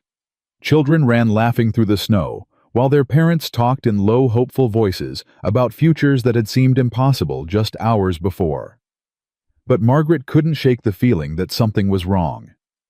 She stood at the edge of the gathering, watching the road that led back toward town. Blackwood had left too easily. A man like that didn't just accept defeat and walk away. He regrouped. He planned. He struck when you least expected it. "You're thinking too hard." She turned to find Jem beside her 2 cups of coffee in his hands. He offered her one, and she took it gratefully. "Someone has to. Not tonight. Tonight we won. Let yourself feel it." "I'll feel it when Blackwood is truly finished. Right now, all we've done is delay him." Jem was quiet for a moment. "You know, most people would be dancing right now, celebrating with the others." "I'm not most people." "No." He smiled slightly. "You're not." They stood in comfortable silence, watching the celebrations. Tommy had found some boys his age from the Miller Ranch and was engaged in what looked like a snowball war. Sarah was helping Martha Thompson serve food, her face flushed with purpose. Emily and Ben sat together near one of the fires, Grace asleep in Emily's lap. "They look happy," Margaret said quietly. "They are happy. First time in a long while, I'd wager." "Jem." "I know." He set down his coffee and took her hands. "I know you're worried. I know you can't stop thinking about what comes next. But right now, in this moment, your children are safe and warm and surrounded by people who care about them. That's worth something." "It's worth everything." "Then stop borrowing trouble from tomorrow and be here, with them, with me." Margaret looked into his gray eyes and saw something she hadn't expected to find when she'd stepped onto that auction platform all those months ago. She saw home. "All right," she said. "Just for tonight." They walked back toward the fires together, and for a few precious hours, Margaret let herself believe that the worst was over. She was wrong. The first sign of trouble came 3 days later. Margaret was going over the ranch accounts when Tommy burst through the cabin door, his face pale with shock. "Ma, you need to come see this." "See what?" "The cattle. Something's wrong with the cattle." She followed him to the pasture, Jem close behind. What she saw made her stomach drop. A dozen of their cattle lay dead in the snow. The rest of the herd stood clustered at the far end of the enclosure, lowing miserably, refusing to come near the carcasses. "What happened?" Margaret whispered. Jem knelt beside one of the dead animals, examining it with grim expertise. "Poisoned. Someone put something in the water trough. Blackwood. Has to be." Jem stood his jaw tight with fury. "He can't take our land legally, so he's going to destroy it instead."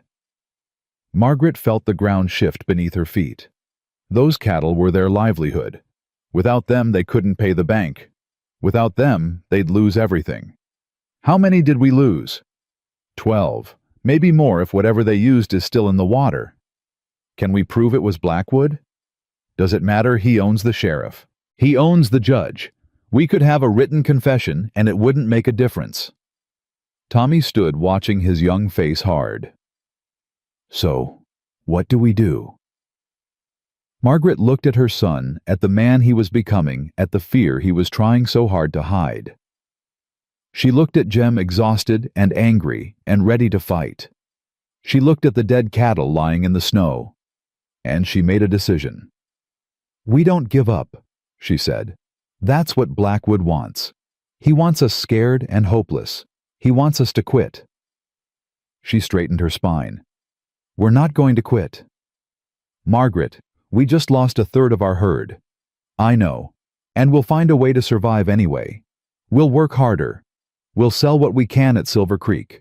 We'll take odd jobs, pool resources with the other ranchers, do whatever it takes." "That's not going to be enough." "Then we'll make it enough." She met his eyes. "You asked me once if I was willing to fight. I told you I was.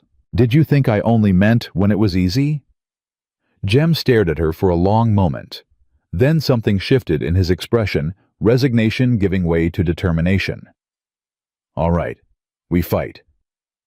"We fight," Tommy echoed, and his voice was steady. The next weeks were brutal. Margaret worked from before dawn until long past dark, doing the jobs of 3 people while somehow keeping her children fed and the household running. She learned to mend fences and check on cattle and haul water from the creek when the well froze.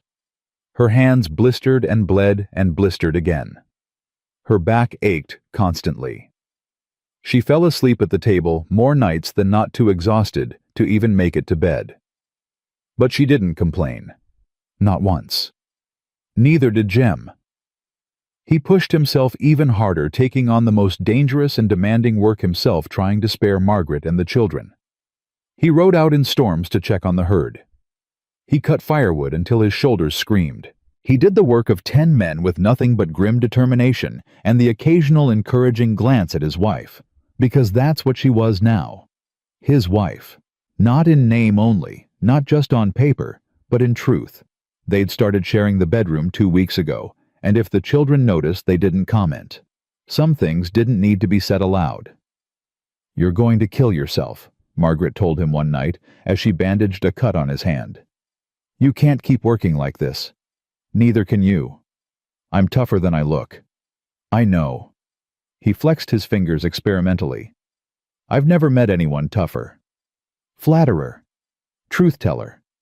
He caught her hand before she could pull away. "Margaret, I need to tell you something." "What?" "I love you." The words hung in the air between them. They'd been dancing around them for weeks, expressing the feeling in 100 small ways without ever speaking it directly. "I love you too," she said quietly. "I should have told you sooner." "You're telling me now?" "I was scared." He laughed shortly.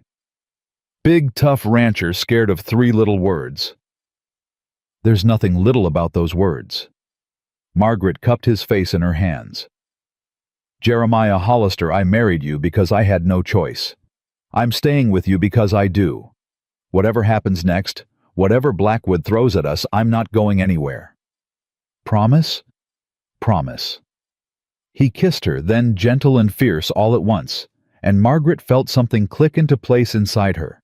Something that had been broken for so long, she'd forgotten it could be fixed. The attack came a week later. Margaret was alone in the cabin with Grace and Emily when she heard the horses. Too many horses coming too fast. She grabbed the rifle from above the door and pushed the girls toward the bedroom. Stay hidden. Don't come out no matter what you hear. Mama, go! She positioned herself by the window, heart pounding as 6 riders came into view. They weren't wearing masks, weren't trying to hide their identities. Why would they? In Blackwood's Valley, there was no one to report them to. Mrs. Hollister. The leader's voice carried across the snow. We just want to talk. Then talk from there. Now that's not very friendly. Mr. Blackwood sent us with a message. I'm not interested in messages from Mr. Blackwood. You should be. The rider smiled, and there was nothing pleasant in it. He says you've got 2 choices. Pack up your family and leave this territory within the week, and he'll forgive all your debts. Or stay and watch everything you care about burn. Margaret's finger tightened on the trigger. You tell Mr. Blackwood that I've faced harder men than him. You tell him this is my home and I'm not leaving. That's unfortunate. For your children, I mean. Ice flooded Margaret's veins. You threaten my children and I'll put a bullet between your eyes before you can blink. Easy now. The rider raised his hands in mock surrender. We're just messengers, but I'd think carefully if I were you. Accidents happen out here. People get hurt, children especially. He turned his horse and rode away, the others following. Margaret watched until they were out of sight, then sagged against the wall, her whole body shaking. Mama! Emily's small voice came from the bedroom doorway. Are they gone? They're gone, sweetheart. Were they bad men? Yes. Margaret set down the rifle and gathered her daughters close. But we're not going to let them scare us. Do you understand? We're not going to run. Grace looked up at her with solemn eyes. Because Hollisters don't run. Margaret felt tears prick at her eyes. Grace had never called herself a Hollister before. That's right, baby. Hollisters don't run. When Jem came home that evening with Tommy and the older children, Margaret told him what had happened. His face went pale, then red, then pale again. They threatened the children. Not directly, but the implication was clear. I'll kill him. Jem's voice was flat, deadly. I'll ride into town tonight and put a bullet in his head. And then what? His men kill you. The sheriff arrests me. The children end up in an orphanage. Margaret grabbed his arm. Think, Jem. He wants you to react with violence. He wants an excuse to destroy us completely. Then what am I supposed to do? Just wait for him to make good on his threats? No. We get smarter. We gather more evidence. We find a way to bring him down legally. Legal. Jem laughed bitterly. He owns the law, Margaret. You said it yourself. He owns the local law, but there's a territorial governor, federal marshals, people who don't owe Blackwood anything. Margaret's mind was racing. The documents I found about the mortgage transfers, that's just the beginning. A man like Blackwood with that much power, that much arrogance, he's made mistakes. We just have to find them. How? I don't know yet, but I'll figure it out. Tommy stepped forward. I want to help. Tommy? No, Ma. I'm serious. Those men threatened my sisters. My little sisters. His hands were clenched into fists. I'm done sitting on the sidelines. Tell me what to do and I'll do it. Margaret looked at her son, this boy, who'd been so angry, so closed off, so determined to hate the world that had taken his father. She saw William in the set of his jaw, in the fire in his eyes. But she also saw something new, something that belonged only to Tommy. She saw a man ready to fight for his family. All right, she said. You want to help? Then help me think. Blackwood's been building his empire for years. There have to be records somewhere. Ledgers, contracts, correspondence. Things he wouldn't want anyone to see. Where would he keep them? His house, probably. Maybe an office in town. Sam Blue Feather, who'd arrived for dinner and stayed when he heard the news, spoke up from his spot by the fire. There's a safe in Blackwood's study. I've seen it. Iron thing built into the wall. How do you know that? Jem asked. I worked for him, years ago before I knew what he really was. Used to do odd jobs around his property. Sam's dark eyes glittered. I also know that he keeps the key on a chain around his neck, never takes it off. So we'd need to get the key and get into his house, Margaret said slowly. Without being seen, without getting caught. That's impossible, Jem said. Nothing's impossible. Margaret turned to Sam. How well do you know that house? Sam smiled. Well enough. They spent the next 3 days planning. Sam sketched layouts of Blackwood's mansion from memory, marking guard positions and patrol routes. Margaret calculated timing and contingencies. Jem argued against the whole thing, then grudgingly started helping when he realized she was going to do it with or without him. This is insane, he said for the 100th time. If you get caught, I won't get caught. If you get caught, Blackwood will have you arrested. Or worse. I know the risks. Do you really? Jem grabbed her shoulders. Margaret, I can't lose you. I can't. These past months you've become everything to me. The thought of something happening to you. Nothing's going to happen to me. You can't promise that. No, I can't. She covered his hands with hers. But I can promise that if I don't do this, Blackwood wins. He takes our home, our land, our future. Is that what you want? Of course not. Then let me fight, the way I know how. Jem closed his eyes. When he opened them again, the fear was still there, but so was resignation. I'm going with you. No, you need to stay with the children. If something goes wrong... If something goes wrong, I'm not letting you face it alone. His voice was firm. We're partners, remember. That means we take risks together. Margaret wanted to argue, but looking into his eyes, she knew she'd never win this fight. All right. Together. Together. The night of the raid was cold and moonless. Margaret and Jem left the children with Sam, who promised to guard them with his life. Sarah was in charge of the younger ones with Tommy as backup. They were terrified. Margaret could see it in their eyes, but they were trying to be brave. Come back to us, Sarah said, hugging her mother tightly. I will, sweetheart, I promise. And bring that man down, Tommy added. Make him pay for what he did to our cattle, for threatening the girls. We will. They rode through the darkness, arriving at the outskirts of Blackwood's property just before midnight. The mansion loomed in the distance, lights glowing in a few windows. The study's on the east side, Jem whispered. Second floor. I know, Sam showed me. There's a guard at the back door, another one doing rounds. I know that too. Jem caught her hand. Margaret, if anything feels wrong, then we get out. I know. She squeezed his fingers. I'm scared too. But we've come too far to turn back now. They moved through the grounds like shadows, using the darkness and the terrain to hide their approach. Margaret's heart pounded so loud, she was sure the guards would hear it. Every snap of a twig, every rustle of fabric, seemed like a thunderclap. But they made it to the study window without incident. Jem boosted her up, and she slid the window open. Sam had told them it was never locked and crawled inside. The room was dark, but she could make out shapes, a desk, bookshelves, and in the corner the safe. She moved toward it, her hands shaking as she pulled out the tools Sam had given her. He'd taught her how to pick a lock, but she'd never done it under pressure. Never done it when getting caught meant, don't move. Margaret froze. A lamp flared to life, and she found herself staring at Barrett Blackwood himself, a pistol in his hand, and a cold smile on his face. Mrs. Hollister, I've been expecting you. Behind her, she heard the window slam shut, heard Jem's muffled curse, heard the sound of more men surrounding the house cutting off escape. You didn't really think I wouldn't know, did you? Blackwood stepped closer.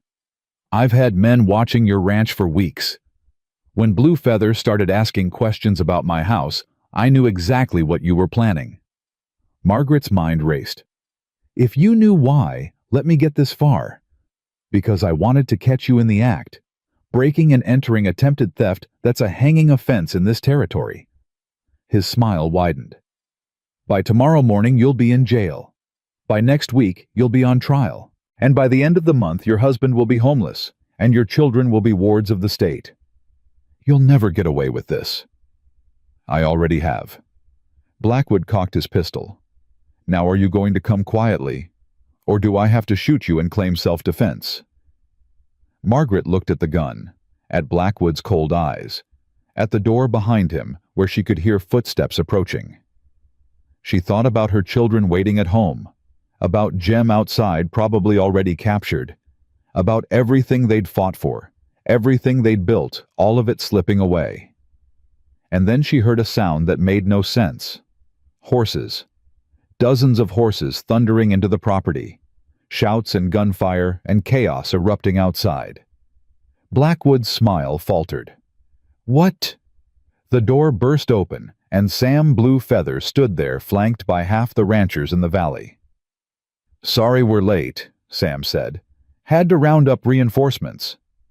Blackwood spun toward the new threat, and Margaret moved. She dove for his gun hand, knocking the pistol away. It discharged into the ceiling as they fell together struggling. She heard Jem's voice shouting her name, felt hands pulling her away from Blackwood, saw the look of disbelief on his face as he was surrounded by the very people he'd tried to destroy. You can't do this, Blackwood snarled. I own this town. I own... You don't own anything anymore. Henry Thompson stepped forward with a sheaf of papers. These are the documents Mrs. Hollister was looking for. Found them in your desk while you were busy gloating. He smiled grimly. Turns out you've been embezzling from your own bank for years. Forging documents, bribing officials. There's enough here to put you away for the rest of your life. Blackwood's face went white. Those are lies, fabrications. Then you won't mind explaining them to the federal marshal who's on his way from Helena. Thompson nodded to two of his sons. Take him. Lock him in his own wine cellar until the marshal arrives.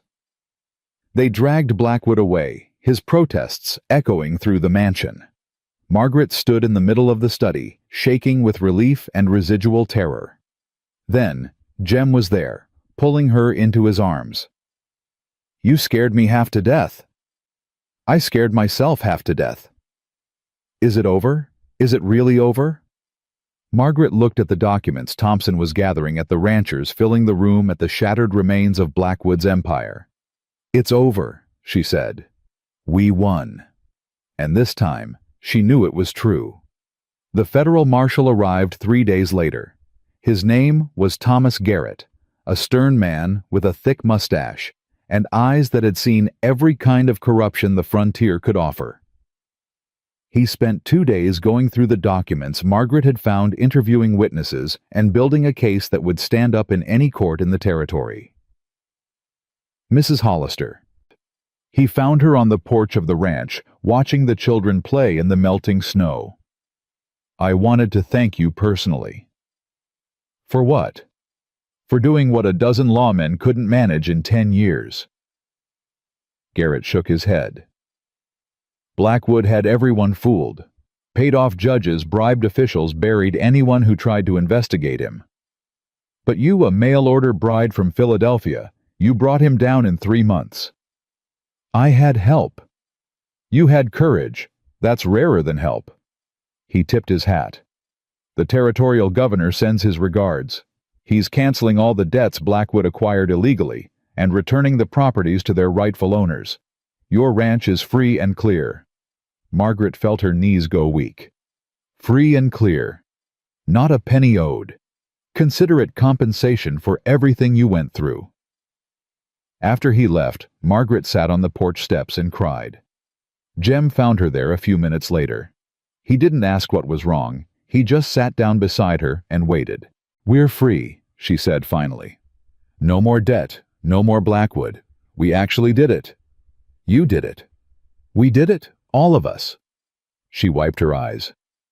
"I keep waiting to wake up, waiting for something to go wrong." "Nothing's going to go wrong. You don't know that." "No." He took her hand. "But I know that whatever comes next, we'll face it together. That's enough for me." Margaret leaned against his shoulder. "Jeremiah Hollister, when I stepped onto that auction platform, I thought my life was over. I thought I'd never feel safe or happy or hopeful again. And now I have a home, a family, a husband who rode through a blizzard to save my son." She looked up at him. "I have everything I never knew I wanted." "So do I." He kissed her forehead. "So do I." Spring came to the valley like a blessing. The snow melted, revealing green grass and wildflowers that painted the hillsides in colors so bright they seemed unreal. The cattle that had survived the winter grew fat on fresh pasture. The creek ran high and clear, and the irrigation channels Jem had been planning for years finally seemed possible. Margaret threw herself into the work of rebuilding. She reorganized the ranch finances, found new buyers for their cattle, negotiated better prices for supplies now that Blackwood's stranglehold on the local economy was broken. She worked alongside Jem in the fields, learning to plant and tend and harvest her city-soft hands, growing calloused and strong. The children thrived in ways that amazed her. Tommy had become Jem's shadow, following him everywhere, learning everything he could about ranching. The anger that had defined him for so long had faded, replaced by purpose and pride. He still missed his father. Margaret could see it in his eyes sometimes, but he'd stopped fighting the world and started building something instead. Sarah had blossomed into a young woman almost overnight. She'd taken over the household management with quiet efficiency, freeing Margaret to focus on the ranch's finances.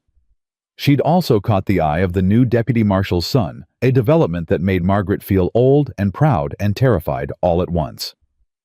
Emily had finally stopped crying at night.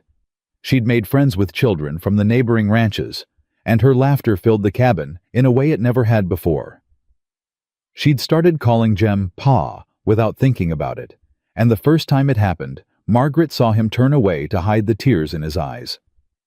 Ben had recovered completely from his pneumonia, growing strong and wild and fearless. He spent his days exploring the property with the energy of a boy who'd been given a second chance at life and was determined not to waste a moment of it. And Grace. Little Grace, who'd been so sick and scared when they first arrived, had become the heart of the family. She followed her siblings everywhere, mimicked everything they did, and had somehow decided that Jem was the greatest person in the entire world. She demanded stories from him every night, climbed into his lap without asking, and called him "my Jem" in a way that made everyone laugh. "She's got you wrapped around her finger," Margaret observed one evening, watching Jem carry Grace to bed for the third time after she'd snuck back out. "Can't imagine what you mean." "You're terrible at pretending." "Never claimed otherwise." He tucked Grace in firmly and pointed a warning finger. "Stay. Sleep. I mean it this time." "One more story." "No." "Please." "Grace Elizabeth." "Pretty please?" Jem's side sat down on the edge of the bed and launched into a story about a princess who lived in a castle made of clouds. Margaret watched from the doorway, her heart so full it hurt. This was her family, this strange, beautiful patchwork family that had been stitched together from desperation and hope and stubborn refusal to give up. She wouldn't trade it for anything in the world. The wedding was Sam Bluefeather's idea. "You need to do it properly," he said one afternoon as they worked on mending fences. "The two of you. Stand up in front of everyone and choose each other for real."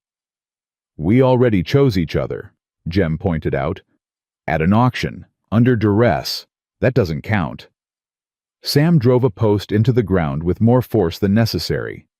"You love her. She loves you. The whole valley knows it. Make it official." "It is official. We're legally married." Paper marriage, law marriage. Sam shook his head. Not heart marriage, not yet. Jem was quiet for a long moment. You really think it matters? I think it matters to her, even if she won't say so. That night, Jem found Margaret at the kitchen table going over accounts as usual. He sat down across from her and waited until she looked up. What is it? Marry me. She blinked. We're already married. I know, but the first time... He struggled for words. The first time was about survival, about desperation. I want to do it again, properly, standing up in front of everyone saying the words because we mean them, not because we have to. Margaret set down her pen. Jeremiah Hollister, are you proposing to me? I reckon I am. You reckon? I know I am. He reached across the table and took her hands. Margaret Ellen Sinclair Hollister, will you marry me again, for real this time? Her eyes filled with tears. Yes, 1,000 times yes. The wedding was held on the first Sunday in May. The whole valley came. Every rancher Blackwood had tried to destroy every family who'd stood together against him, every person who'd watched Margaret and Jem fight for their future and been inspired by it. Martha Thompson organized the food. Sam Bluefeather provided music on a fiddle no one knew he could play.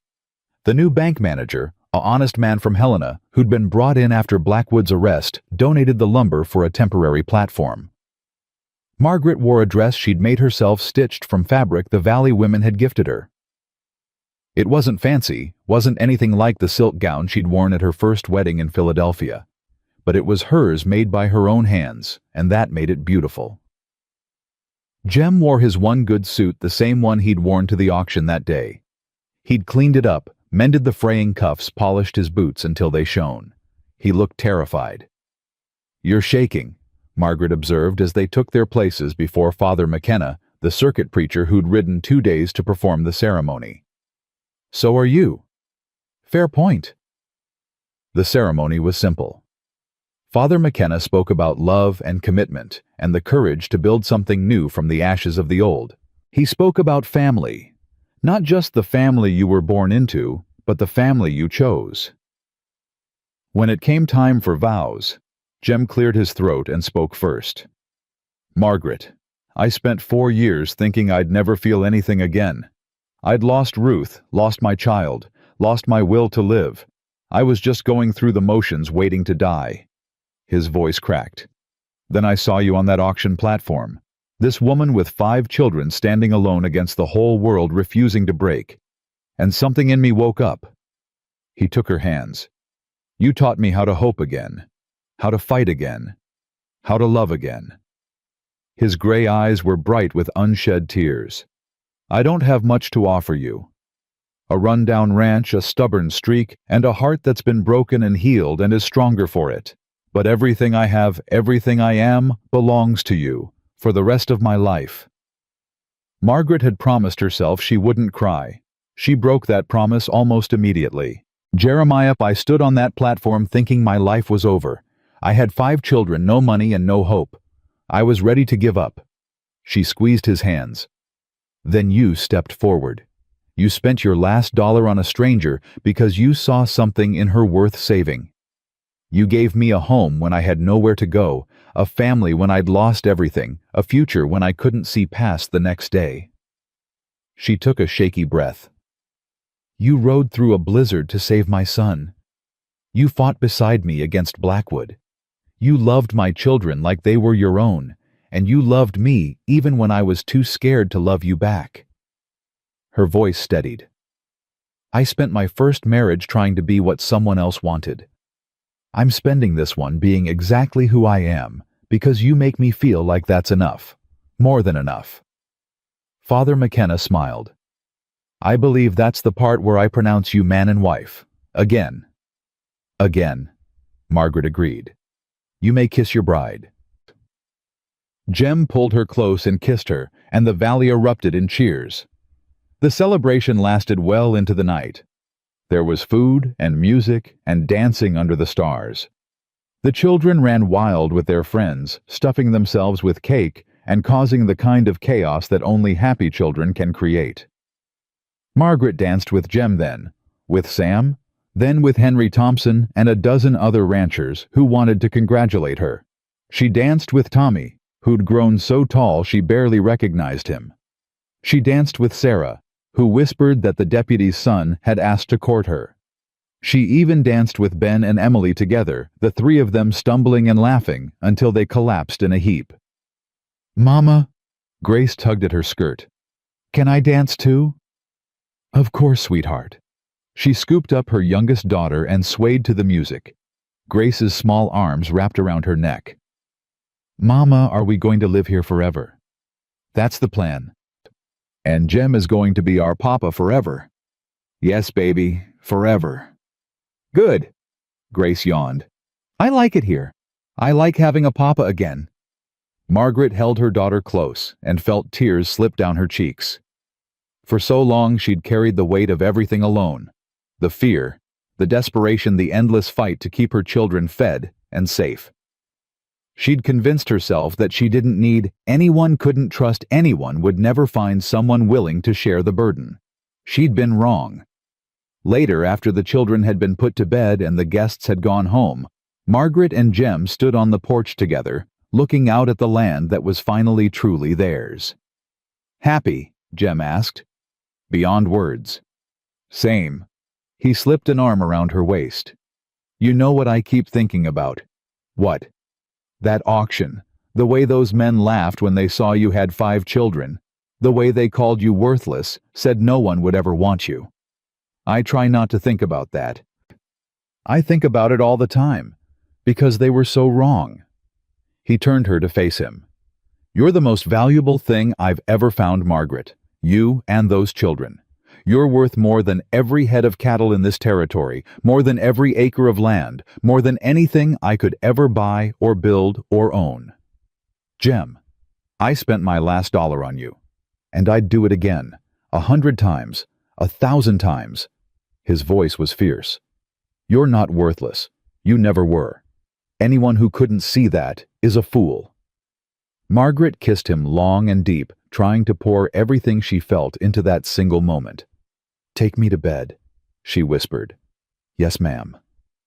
The years that followed were not always easy, but they were good. The ranch flourished under their combined management. Margaret's head for numbers and Jem's knowledge of the land proved to be an unbeatable combination. They expanded the herd, improved the property, built additions onto the cabin until it was a proper house. Within 5 years, they were one of the most prosperous ranches in the valley. The children grew up strong and capable and loved.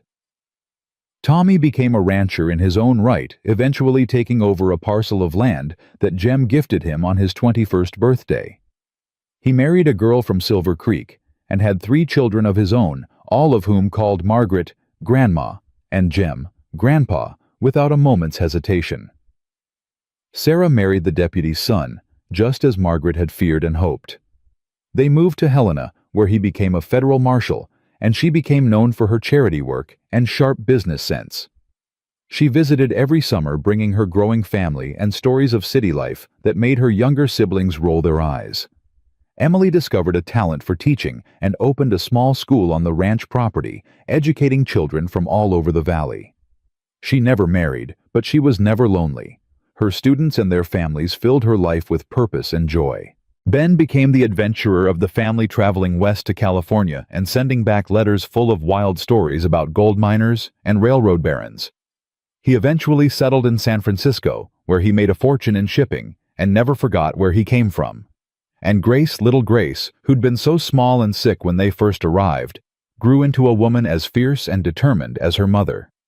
She took over the ranch when Jem's health began to fail, running it with the same combination of sharp intelligence and stubborn will that Margaret had used to build it. Through it all, Margaret and Jem stayed together. They fought, sometimes argued about money and children and the 1,000 small decisions that make up a life. But they always made up, always found their way back to each other, always remembered what they'd built from nothing and how far they'd come. On their 10th anniversary, Jem gave Margaret a gift. It was a locket, silver and beautiful, crafted by a jeweler in Helena. Inside were two things, a tiny portrait of their family and a single silver coin. "Is that the last dollar I spent at that auction?" Jem's voice was rough with emotion. "I kept it all these years. Figured it was the most important dollar I ever spent." Margaret pressed the locket to her heart. "This was our beginning. This was our everything." She kissed him, tasting tears, hers or his, she couldn't tell. "Thank you for seeing me when I was invisible, for choosing me when no one else would, for spending your last dollar on hope. Thank you for being worth every penny, and then some." They stood together in the doorway of the house they'd built, watching their grandchildren play in the yard, listening to the sounds of a family that had grown from desperation into something beautiful. "No regrets?" Jem asked. "Not a single one. Not even that first night, when you thought you'd made the worst mistake of your life. Especially not that night. That was the night I started to see what you really were." "And what was that?" Margaret smiled. "Home." The years continued to pass, and eventually they both grew old. Jem went first peacefully in his sleep, with Margaret holding his hand. He was 72 years old and had spent nearly 4 decades building a life he never expected to have. Margaret found him in the morning, already gone, his face peaceful. She sat beside him for a long time, holding his cold hand, remembering everything they'd been through together. The blizzard, Ben's illness, Blackwood's threats, the night they finally admitted they loved each other, the wedding under the stars, the children and grandchildren and great-grandchildren who'd filled their lives with chaos and joy. "I'll see you soon," she whispered. "Wait for me."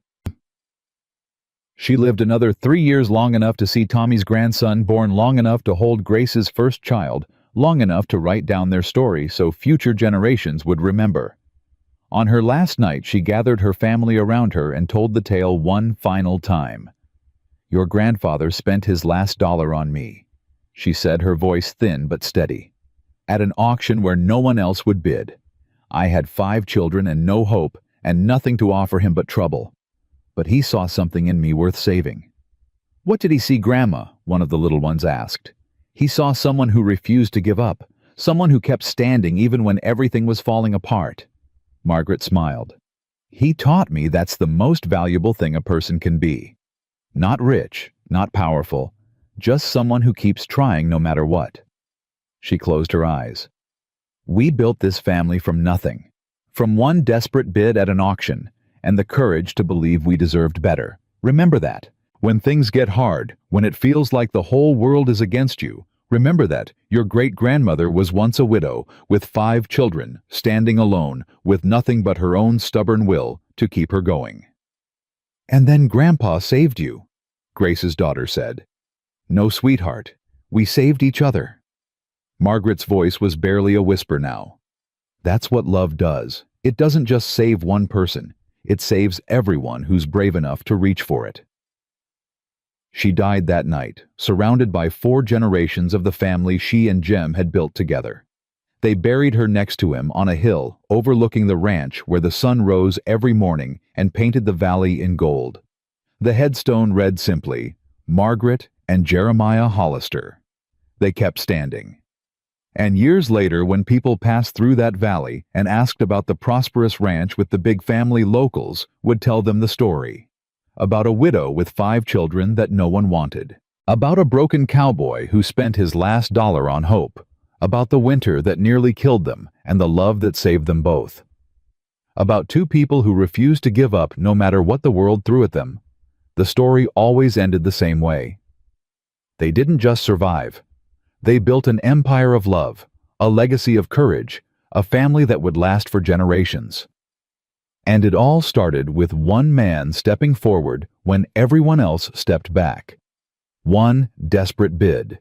One impossible hope. One choice that changed everything. Some people spend their whole lives looking for that kind of love, the kind that sees you at your worst and believes you're worth saving anyway. Margaret and Jem found it in the most unlikely place, and they held on to it until the very end. That's the truth of it. That's the whole story. Love isn't about perfect circumstances or easy roads. It's about two people who refuse to let go of each other no matter how hard the storm. It's about choosing hope when despair would be easier. It's about building something beautiful from broken pieces. And sometimes, just sometimes, it's about a cowboy with nothing left who looks at a woman the world has discarded and sees not what she lacks, but everything she could become. Margaret Sinclair arrived in Montana with 5 children and no future. She left behind a dynasty. And it all began with the simplest, bravest act of all. He saw her. He chose her. He never let go. That's what love is. That's what family is. That's what forever means.